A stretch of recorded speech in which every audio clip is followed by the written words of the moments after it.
Hi guys! Welcome to our YouTube channel. Ngayong araw ay tuturuan ko kayo kung paano kumuha ng police clearance. Ano nga ba ang police clearance? Ito ay isang official na document na ini-issue ng PNP na nagpapatunay na ang isang tao ay walang criminal record o pending case.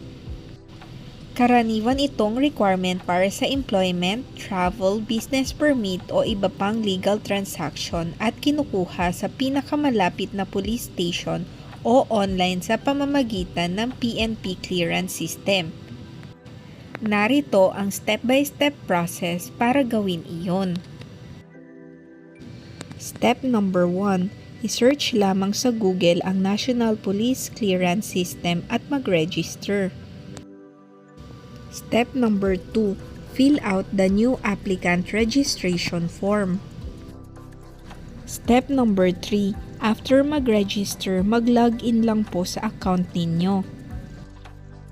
Next, pumunta lamang po sa Edit Profile. Kailangan nyo pong i-fill out yung applicant information form. After po nun, kailangan nyong i-click yung clearance application button. Next step, set an appointment date.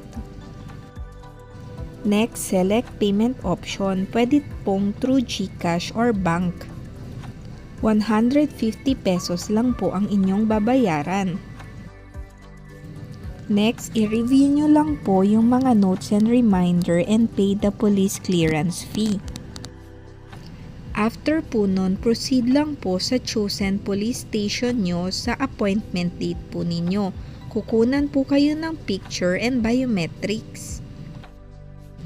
And last step, kung wala naman po kayong record, mabilis lang po marirelease ang inyong police clearance. Antayin nyo lamang po. 1-day process lang po ito. At dyan na po nagtatapos ang ating video. Sana po ay may natutunan kayo at nasagot namin ang inyong mga katanungan. Please like and subscribe to our channel. Maraming salamat po.